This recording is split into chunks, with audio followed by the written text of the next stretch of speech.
De cette lettre qu'au collège tu n'as jamais expédiée, cet email piquant à ton boss que t'as effacé, ce WhatsApp à rallonge pour ton crush qui a été archivé et toutes ces notes dans ton téléphone pour soulager tes pensées si on en parlait. Les mots réparent les mots et ce podcast célèbre ceux restés au stade de brouillon, puisque si un jour ils ont été couchés, c'est sûrement qu'au moins un instant ils ont compté et que peut-être au fond, il suffisait d'un timbre.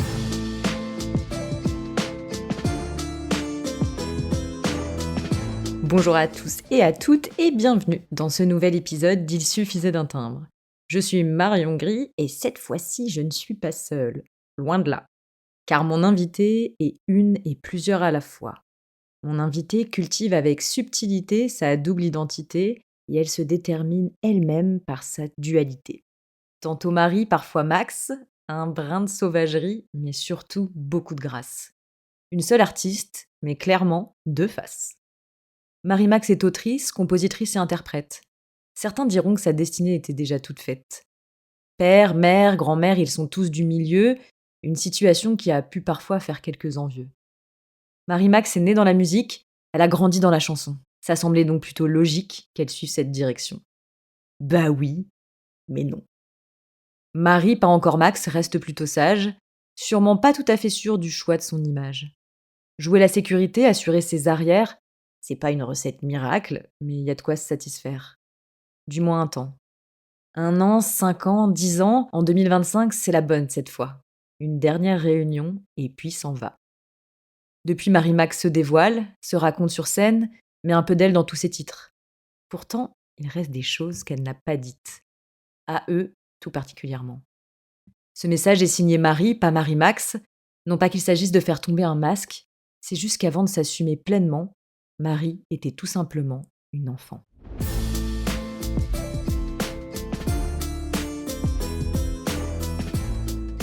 Chanteuse, c'est la réponse vite tue que je donnais lorsqu'on me demandait « Quel métier aimerais-tu faire quand tu seras grande ?» Elle est mignonne, cette petite rêveuse, avec ses cheveux blonds et ses yeux en amande. Mais plus sérieusement, même de votre part, mes parents, je ne vous jette pas la pierre, je ne suis ni père ni mère. Je ne sais comment je réagirais face à une enfant timide et réservée qui dit vouloir chanter tout en ayant peur de se montrer. Une enfant pas très assidue en cours de piano, sauf quand il s'agissait de Rihanna ou Britney. Tout ce qui m'intéressait, c'était de jouer des chansons que je pouvais chanter. Every time I try to fly, I fall. Mes doigts trouvent encore le chemin de cette chanson par je ne sais quelle magie, et pourtant j'étais bien incapable de déchiffrer une partition, même après une décennie de cours particuliers. Une enfant qui rougit terriblement et qui ne peut rien cacher de ses émotions. Un coup de cœur, rougeur. Un coup de sang, rougeur. Un coup de stress, rougeur. Le tigre de Sumatra, soigneusement étudié par la moi de 8 ans pour son exposé, s'en souvient encore. Il m'a dévorée toute crue devant une classe hilare et moqueuse. Et moi, ça, j'ai toujours du mal à le digérer. Perdre la face à cause de cette carapace écarlate qui m'embarrasse. Une enfant qui s'est prêtée à l'exercice de la scène, en interprétant Émilie Joly dans un spectacle de mon quartier, et qui pensait s'être foirée, s'être ridiculisée, qui n'a jamais voulu réitérer. Et c'est drôle, comme en regardant les images que tu as filmées, maman, je me souviens de la sécheresse dans ma bouche, du feu sous ma peau, du parpaing dans mon ventre. La femme de 32 ans qui visionne les images aujourd'hui est fière de ce petit bout de moi, qui certes est toute droite comme un piquet, toute mal à l'aise, il faut dire que la tenue rose et les couettes n'aidaient pas, mais qui chante juste, bien propre et bien aigu. Vous avez essayé 1 ou 2 fois les castings type Eurovision Junior, mais avez vite renoncé face à une mini-moi suppliante de ne plus jamais m'infliger une pareille angoisse. Ma lâche réaction face à l'échec. Secrètement, je me sens capable et j'aimerais qu'on me donne la force. Non, en fait, je crois que j'aimerais qu'on me force. Qu'on me force à prendre des cours de théâtre, qu'on me force à réviser mon solfège, qu'on me force à continuer la danse, qu'on ne me force pas à persister au piano, mais qu'on me fasse plutôt tester un autre instrument, la guitare par exemple. Enfin, est-ce vraiment ce que je pensais à l'époque, ou un sentiment d'adulte qui regrette sa fainéantise ? Je ne vous jette pas la pierre. Je sais comme l'industrie peut nous faire toucher le ciel puis nous mettre à terre. Un père auteur-compositeur, une mère attachée de presse, une grand-mère chanteuse et comédienne. Il est vrai que ce métier, vous le connaissez mieux que personne. Et en fait, j'aimerais vous remercier de m'avoir protégée, en m'offrant le bagage professionnel qu'ont permis les 5 années d'études que tu as choisies pour moi, maman. Si la stabilité et l'équilibre du métier que j'ai exercé pendant 10 ans font à présent partie du passé, je reste néanmoins convaincue que la confiance en moi, les compétences, les rencontres ne me quitteront pas et m'ont préparée à être l'artiste indépendante, auteure, compositrice, interprète que je suis en 2026. Alors vraiment, je ne vous jette pas la pierre. Je sais qu'aujourd'hui vous n'êtes pas peu fiers et surtout que vous êtes plus rassurés qu'hier. Moi je le suis en tout cas. Car dorénavant, quand je monte sur scène, je laisse les rougeurs au vestiaire. Mon Dieu, comme j'aimerais qu'elle me voie, ma grand-mère. PS, j'ai lu récemment qu'on quitte vraiment l'adolescence à 32 ans. C'est drôle. C'est l'âge auquel j'ai lâché mon boulot pour être la femme qu'enfant je rêvais d'être. Je vous aime, Marie.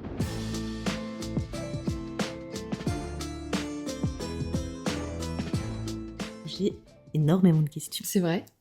Ouais, c'est Tu t'es vrai. inspirée?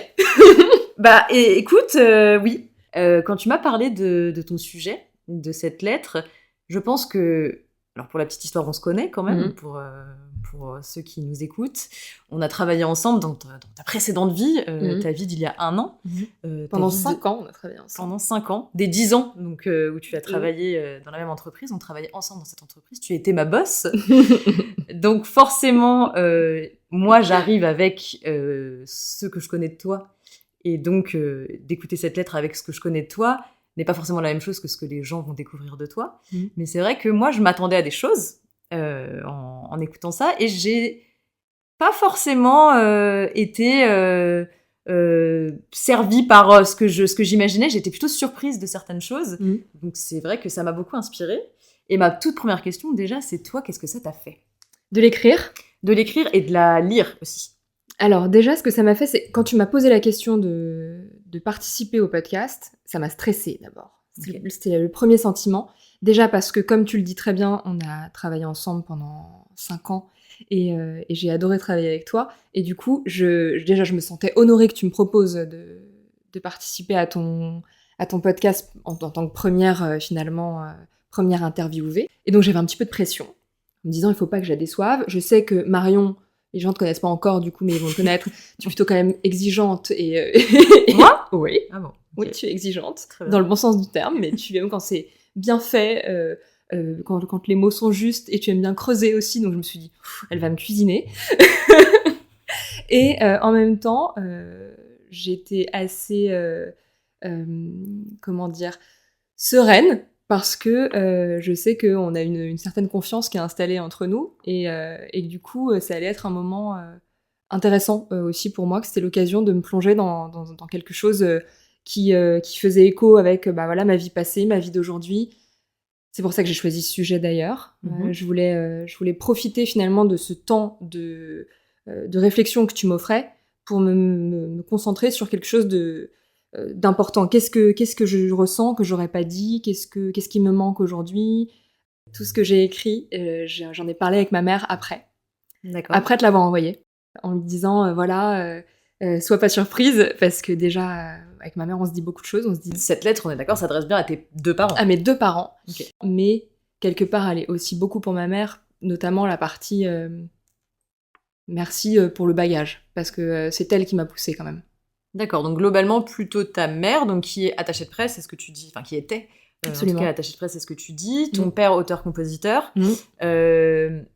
Tu dis que cette lettre, elle est pour tes parents, mais est-ce que tu t'adresses pas plutôt à toi dans cette lettre? Tu veux dire que je serais pas un peu chelou? En fait, je parle à tout le monde dans cette lettre.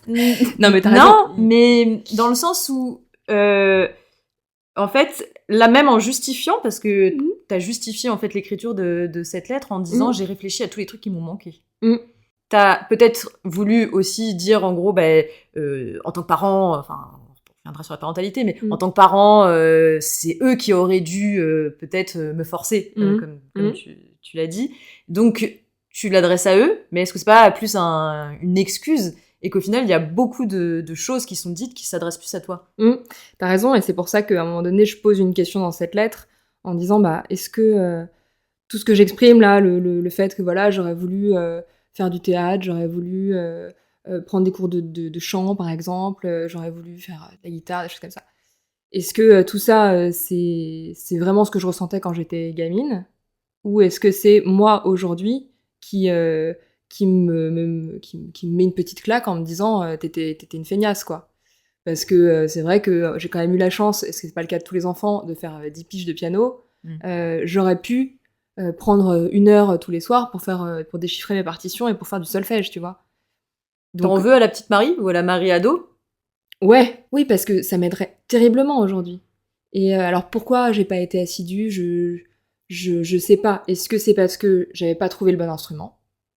Est-ce que le piano, c'est pas mon truc? Est-ce que c'est parce que j'étais trop occupée à faire d'autres choses? Papillonner avec les potes, à sortir. Et c'est vrai que j'ai arrêté le piano, typiquement, quand à l'âge où tu commences à avoir le droit d'aller sortir, voilà, faire des après-midi. Oui, tu as vécu ton adolescence. J'ai bien vécu mon adolescence, voilà, okay. oui. J'ai bien vécu au détriment de cette passion que j'avais pour la musique. Je l'ai pas travaillée, en fait. Je sais que je partais avec, parce que je pense que quand même, dans la musique, et dans le chant, ou même dans la pratique d'un instrument, tu peux travailler beaucoup, mais tu as quand même un terrain qui va être, voilà, tu chantes juste, ça se peaufine, ça se travaille, c'est un organe, il faut chanter tout le temps, il faut aller te challenger dans des registres différents, des voix de tête, du growl, enfin voilà, plein de choses. Tout ça, ça se bosse, mais tu as quand même, je pense, un terrain, tu vois. Je vais pas dire un don, mais un petit talent, tu vois. Et je pense que j'avais ce petit talent, mais juste que j'ai pas été le travailler davantage parce que j'étais timide, que j'osais pas, que je rougissais. D'ailleurs, peut-être que là, je rougis un peu de parler de tout ça. Mais pour répondre à ta question, je pense que t'as raison. Il y a une partie de cette lettre qui est quand même pour moi, parce que y a des choses que j'aurais voulu faire et que j'ai pas osé faire. Et que j'ose faire maintenant à 32 ans. T'as vachement le truc de dire presque que t'aurais dû le faire avant, comme si aujourd'hui c'était trop tard. Pourtant, au contraire, tu te lances, et puis ce talent que t'avais certainement plus jeune, il n'a potentiellement pas disparu. Donc pourquoi t'as ce sentiment, du coup, que c'est presque comme si c'était trop tard? Alors c'est pas un sentiment de me dire que c'est trop tard, parce que je pense qu'avant ça, j'étais pas prête. Voilà, je pense que j'aurais rêvé de me lancer plus tôt, parce que je vois bien aussi aujourd'hui, j'arrive, tu sais, à l'âge où tous les tremplins, bon évidemment on va pas parler des Starac et compagnie, parce que là vraiment je suis beaucoup trop vieille, mais il y a plein de tremplins où ils te disent date limite, date limite de conservation, pas du tout, âge limite pour participer. La Starac, il y a un âge limite. Alors Starac, j'ai même pas vérifié parce que je me suis même pas projetée dans la Starac, mais plein d'autres tremplins qui sont beaucoup moins connus, des tremplins de quartier par exemple, tu vois, t'as beaucoup de territoires, le 92, 93, etc., qui organisent des tremplins pour que lors des fêtes de la musique ou autres, il y ait des artistes du quartier, tu vois, qui viennent chanter, quoi. Mais je constate que j'approche de la date limite. Donc la date limite, c'est combien? ça arrive souvent vers les 34-35. Ok. Et du coup, je me suis dit, putain, il était temps, quoi. Mais, donc, non, en réalité, j'ai pas de pression plus que celle-ci liée à l'âge, mais plutôt le fait que, oui, bon, bah, j'ai pris mon temps, quoi. Voilà, j'ai pris mon temps. Il m'a fallu quand même attendre 32 ans pour oser faire ça dans ma vie, pour oser faire de la musique, vraiment. Et puis avant ça, ce qu'on n'a pas encore dit, c'est que ça faisait déjà 5 ans que j'avais décidé de reprendre la musique. Puisque, en réalité, si on retrace un peu, j'en ai fait enfant. J'ai jamais arrêté de chanter, heureusement, mais j'ai fait de la musique quand j'étais enfant, jusqu'à peut-être 14 ans, où je faisais du piano, voilà, 14-15 ans. Ensuite, commencent les études, disons, tu passes ton bac, là, tu réfléchis à ce que tu vas faire comme parcours, d'études supérieures, etc. Donc là, c'est là où je dis, bah merci maman, parce qu'elle a choisi pour moi, et c'était top, j'ai fait une école de com et de marketing. Toi, tu savais pas quoi faire? Je savais pas du tout quoi faire. Je savais pas du tout. Alors, j'aimais beaucoup les langues, parce que j'avais une facilité, disons, à apprendre les langues. J'avais pas d'accent, enfin en tout cas peu d'accent, je parlais bien tout de suite l'anglais, l'espagnol, j'ai appris le chinois, bon, j'en ai fait que 3 ans, hein, mais en tout cas j'avais vraiment ce... J'ignorais. Mais ouais. On apprend. Je te proposerai peut-être, si tu veux, un thé à la fin, je crois que c'est le seul truc dont je me souviens. Bah je t'en supplie. Dans cette jolie tasse, tu vois, j'aurais envie de proposer ça. Le thé, c'est ton animal préféré en français? Vas-y. Pigeon? Non, pas un pigeon. Non, c'était pas une blague. Ton vrai animal préféré. Le chat? Le chat, exactement. Ok. Chat. Ah, chat! C'est du thé. Voilà. Ok. Donc je m'étais dit peut-être que je vais faire une école de traduction. Une école, mais pas forcément... T'avais pas l'ambition d'en faire un métier, du coup. C'est parce que ça t'intéressait de faire de pratiquer les langues. Et de voyager. Donc je m'étais Ok. dit, pourquoi pas le chinois, parce que je me dis la Chine, ça m'attire trop, je trouve ça magnifique comme pays, j'ai trop envie, c'est tellement grand que je pense que je m'ennuierai jamais, je peux aller peut-être bosser là-bas, enfin voilà. Donc j'avais un peu cette envie-là. Mon beau-père, lui, c'était à une époque où il travaillait beaucoup en Chine, donc je pense qu'inconsciemment, ça m'influençait. Et puis, finalement, bon, j'ai réalisé que la traduction allait vite me gonfler, quoi. Mais est-ce que c'était pas aussi dans ta lettre à toi-même, je persiste, tu parles donc de tes tout débuts et notamment du fait que c'est ton rêve de petite fille. Donc, est-ce que ce rêve, tu l'as gardé jusqu'au moment de choisir des études et donc finalement, effectivement, quand ta mère te dit il faut que tu choisisses un truc un peu classique, t'as rien envie de choisir parce que rien ne t'intéresse, ou ce rêve, finalement, tu l'avais entre guillemets un peu perdu de vue dans tous les cas et c'était juste parce que c'est pas facile de choisir de toute manière une orientation en fin de lycée. C'était vraiment qu'est-ce que je vais choisir puisque je n'aime que ça. Donc qu'est-ce qu'il faudrait que je choisisse qui pourrait me faire quand même un peu plaisir, que je gagne ma vie correctement et que je sois épanouie dans mon job, quoi, tu vois. Tu sais déjà que tu vas finir par faire de la musique finalement. Non, j'avais l'impression que c'était pas possible. Voilà. Que c'était pas possible et qu'il fallait que je trouve autre chose. Mais du coup, intérieurement, je repoussais le moment où il allait falloir que je cherche autre chose. Donc je me suis jamais vraiment posé ces questions-là. Et c'est pour ça que souvent on pose les questions aux gamins, qu'est-ce que tu vas faire plus tard? C'était la question qui me rendait dingue. Je détestais cette question. Et du coup, aujourd'hui, je ne la pose jamais aux enfants. Parce que je trouve que déjà, c'est beaucoup trop tôt, qu'on nous demande de nous spécialiser quand on est... les trucs moi, à l'époque, c'était APB, je crois que c'est Parcoursup maintenant. Mais je me disais, mais qu'est-ce qu'on en sait de ce qu'on veut faire? C'est terrible. C'est terrible. Donc moi, c'était un moment de stress pas possible. Et donc, voilà, c'est ce truc qu'on persiste à demander aux enfants, qu'est-ce que tu vas faire plus tard? Et ben les enfants, ils ont pas 12 000 idées, tu vois. Tu veux être vétérinaire, pompier, chanteuse. Si je puis me permettre, non. Moi, je voulais être vendeuse de gaufres. Pendant quelques temps. Alors, je rentre de Bruxelles et franchement, je comprends. J'avais même ma petite affiche sur la porte de ma chambre pendant quelques semaines où vraiment c'était les gaufres Marion. Et je me dis que moi, à l'inverse, mes parents devaient se dire notre gamine n'a aucune ambition, voilà, là, faire quelque chose. Et moi, ils devaient se dire c'est une rêveuse, voilà. Ouais, mais c'est beau. Mais donc, est-ce que t'as l'impression que ta mère, en te proposant plutôt, enfin, en t'incitant d'ailleurs plutôt à faire des études, elle se disait elle aussi que c'était peut-être pas possible que tu ailles dans la musique? Moi, je pense qu'elle était consciente de ce métier qui est hyper bouché, qu'elle a accompagné des artistes qu'elle a vu galérer, qu'elle a vu marcher et puis ensuite ne plus marcher. Et du coup, elle s'est dit, je veux pas ça pour ma fille.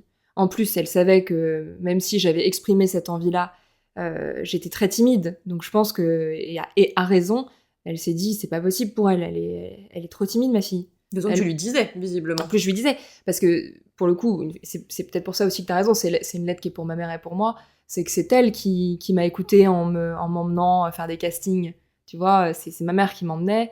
Elle m'a emmenée faire le fameux spectacle là où je faisais Émilie Jolie. Tout ça, c'est elle qui m'accompagnait. Elle me faisait répéter. Donc, elle prenait au sérieux quand même mes rêves d'enfant. Tu vois, elle m'a donné l'espace pendant les années où je disais que je voulais faire ça. Elle m'a donné l'espace pour essayer de le faire.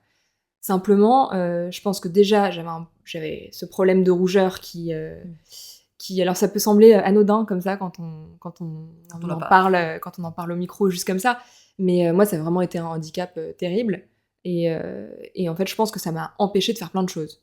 C'est que je rougissais tellement, ça en devenait tellement gênant, c'est que vraiment j'avais juste 2 billes blanches autour des yeux et le reste était écarlate. Et quand je dis le reste, c'est pas juste le visage, c'était le cou, le décolleté, les épaules, les bras, et j'en passe, parce qu'en réalité, ça arrive partout sur mon corps. C'est vraiment des grosses plaques, c'est pas joli, tu vois, voilà, c'est pas joli. Surtout, on se moque. Ce que j'allais dire, le problème, c'était peut-être, enfin, ce que tu exprimes très bien aussi dans cette lettre, c'est peut-être les autres qui t'ont fait prendre conscience, en tout cas, que ça pouvait être gênant, parce qu'en soi, enfin, si, tu le ressens physiquement aussi, t'as chaud. J'ai chaud,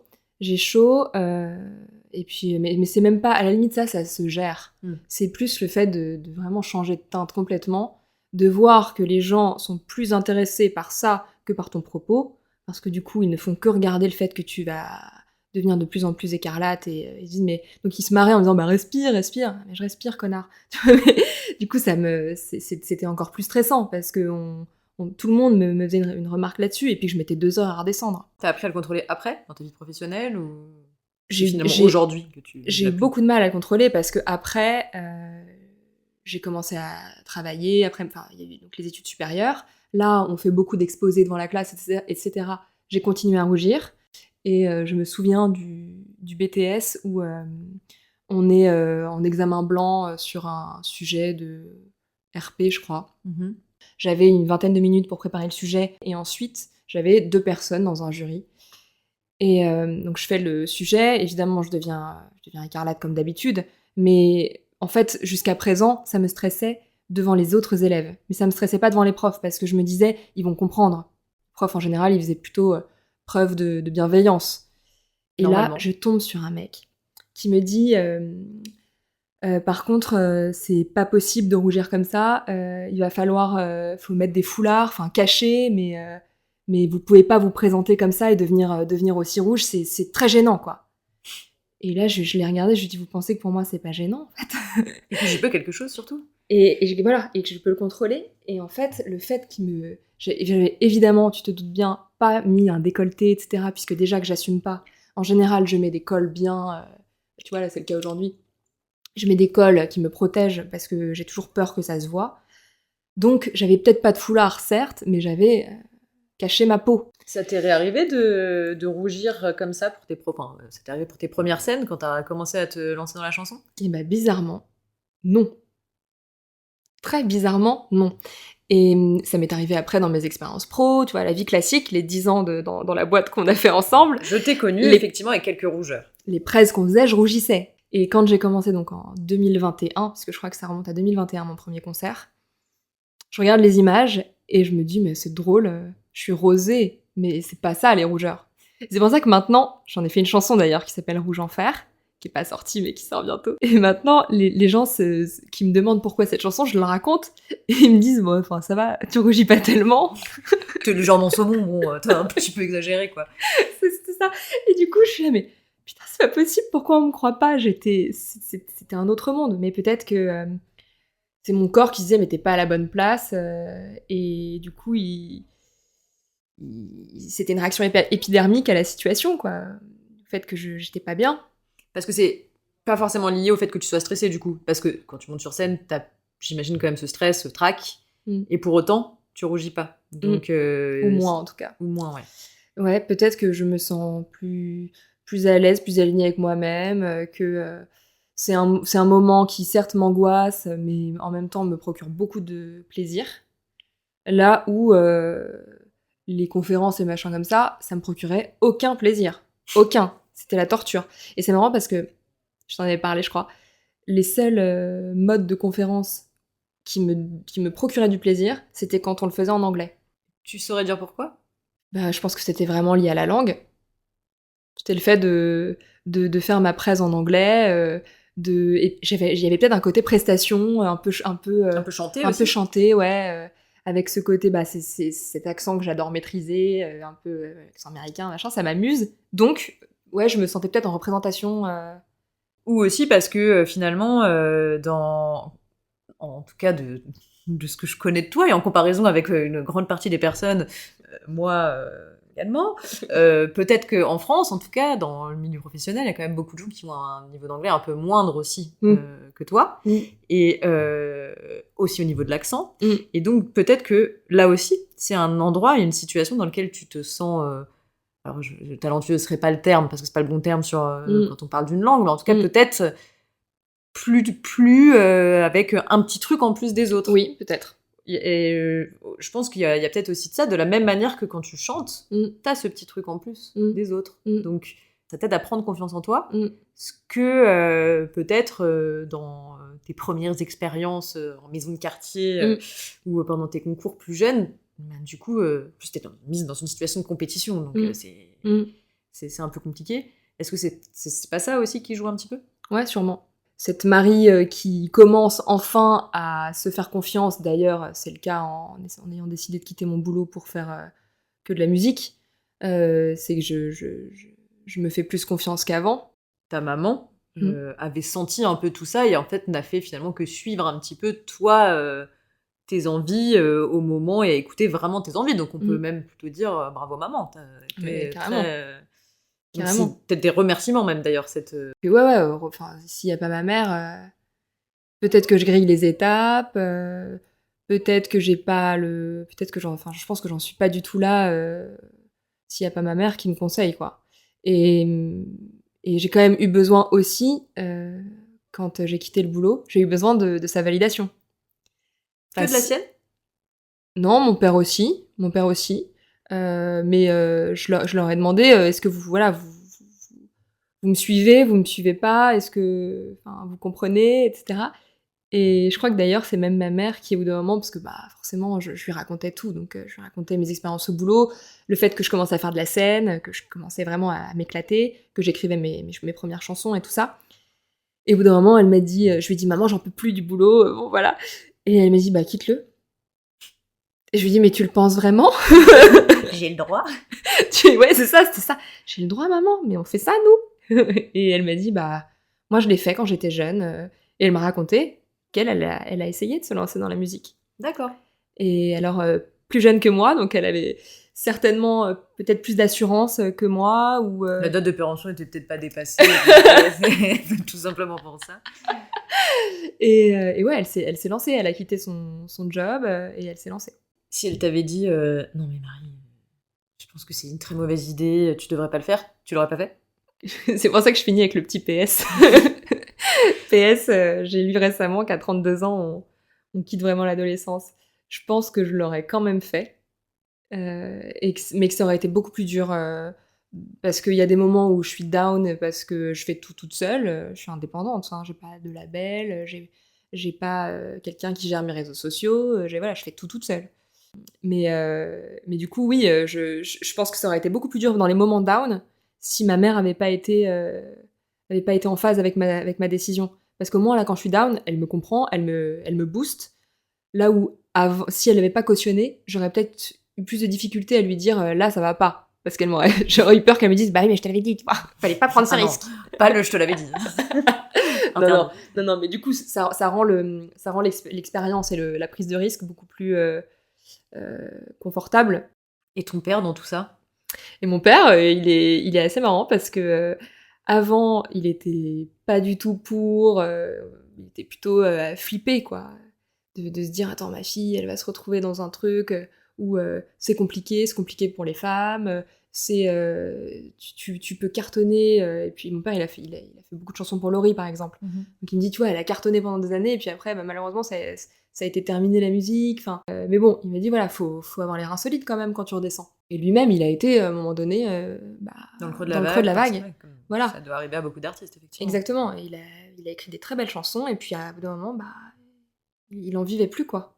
Donc je pense qu'il avait peur aussi que ce soit le cas pour moi, voilà. Quand toi tu viens avec cette idée de quitter ton travail, sa première réponse, c'est plutôt de te dire ouloulou, es-tu vraiment sûre de toi ? Mon père, j'y étais un peu plus... J'y étais il y a un petit moment. On s'était fait un voyage que tous les deux. Et le dernier soir du voyage, il me dit en tout cas, je suis très fière de toi. T'as un super job. Tu auras toujours du boulot. Tu es stable, etc. Et là, j'éclate en sanglots.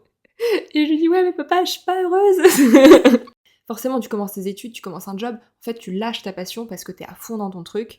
Et que moi, j'ai le syndrome de la bonne élève. Donc, quand je me mets à fond dans quelque chose, je suis vraiment à fond, quoi.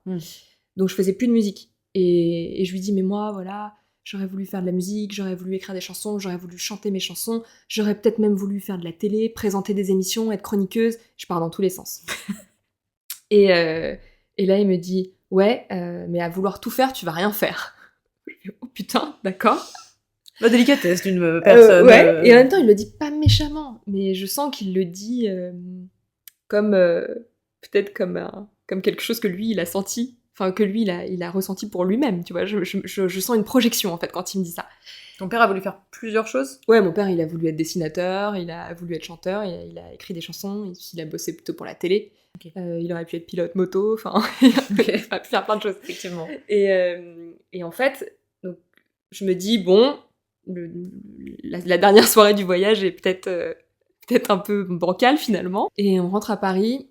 Et il commençait à travailler pour une émission qui passe toujours sur TF1 aujourd'hui, qui s'appelle Mask Singer. Mhm. Et là, on est en 2018, je crois. Il commence à me faire bosser sur Mask Singer, en me disant j'ai besoin d'une chanteuse pour faire les voix témoins. Je sais pas si tu sais ce que c'est, les voix témoins. Mais tu peux peut-être expliquer quand même. Alors déjà, le concept de l'émission, c'est d'avoir des célébrités, ça peut être des comédiens, des sportifs, des présentateurs, voilà, un peu de tous horizons, qui viennent chanter des chansons sur un prime, sur un plateau. Il y a un jury, ils sont complètement déguisés, ces célébrités, j'ai oublié de le dire, dans des costumes absolument magnifiques, donc ils sont méconnaissables, et ils chantent. Évidemment, vu que c'est pas des chanteurs, le jury doit essayer de deviner qui se cache derrière le masque. Voilà, mon père, il participe à la direction artistique de l'émission, donc en gros, il fait toutes les chansons que ces célébrités-là vont chanter sur scène, sur le plateau. Et avant ça, ces gens-là, vu que c'est pas des chanteurs, ils ont besoin d'avoir une voix pour travailler. Donc je fais les voix témoins. Je suis trop contente de le faire, je chante du Lio, du Beyoncé, je fais de tout en fait. Je fais du Kanye West, je fais absolument tout. Et je m'éclate. Et il voit que je me lasse pas. Bon. Et au bout d'un moment arrive le confinement.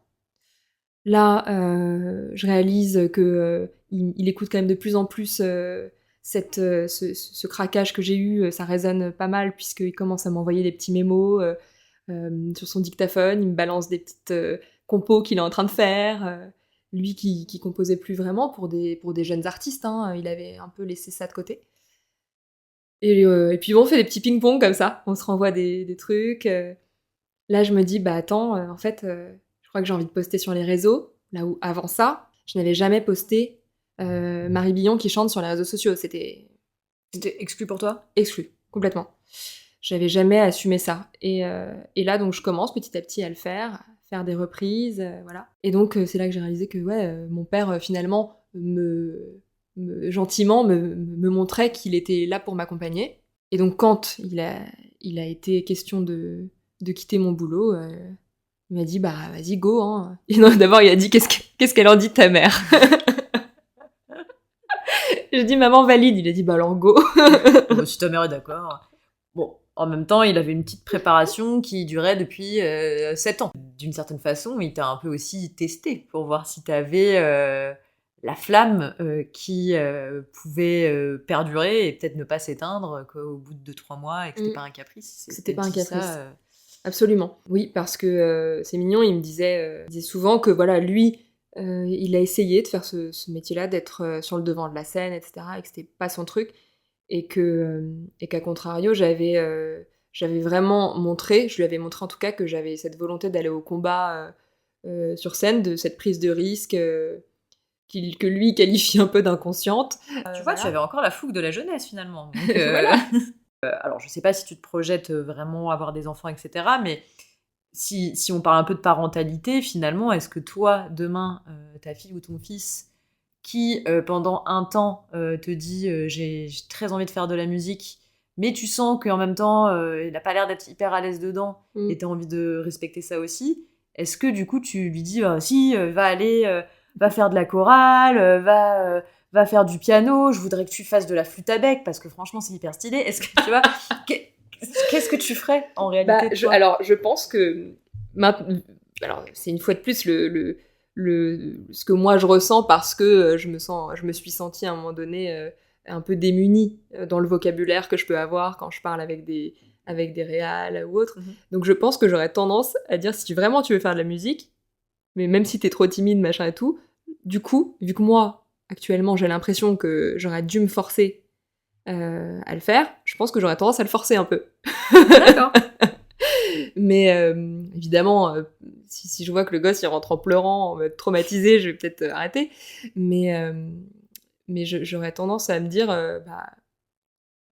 ouais, force-toi parce que ne regrette pas comme moi d'avoir été un peu feignante, quoi. On va s'approcher de la fin de ce podcast. J'aurais une question qui n'est initialement pas de moi. C'est une référence, tu l'auras certainement, en lien avec une de tes dernières phrases de cette lettre. Marie-Max, vous vous considérez actuellement plutôt comme une adulte ou comme une enfant ? Je pense que je suis quand même encore une enfant. Donc c'est n'importe quoi les 32 ans. Non, les 32 ans, c'est quand même un point de bascule, parce que quand j'ai lu ce truc-là, je me suis dit, bah ouais, moi avant ça, j'étais incapable de finalement me dire, ok, vas-y, je balance tout, fuck it, je me lance. Donc c'est comme si il y avait quand même quelque part, il y a aussi de l'inconscience, donc c'est quand même le côté enfantin qui dit, vas-y, lance-toi, on s'en fout. Et en même temps, la petite part de moi adulte qui dit, c'est pas grave, c'est mesuré, t'as bossé pendant 10 ans, tu peux te le permettre. Et moi, je ne suis dans tous les cas pas sûre qu'on sort un jour vraiment de l'enfance ou de l'adolescence, pour ma part. Si je peux donner mon petit point de vue, j'entends ton point sur le côté s'assumer. Je pense que c'est plus ça, en fait, le sujet. C'est, tu t'es assumé vraiment à 32 ans, mais est-ce que s'assumer, c'est que caractéristique d'un adulte ? Je sais pas vraiment. Je me dis qu'on devient adulte... peut-être quand soi-même on a des enfants, et encore, je suis même pas sûre. Donc cultivons notre enfance et la fougue de ce que peut représenter encore l'enfance aujourd'hui pour que tu puisses accélérer et te lancer sur des trucs. Mais c'est pas grave si on ne devient jamais adulte. Je suis d'accord. C'est absolument pas grave. Je pense qu'il faut garder cette capacité à s'émerveiller de tout.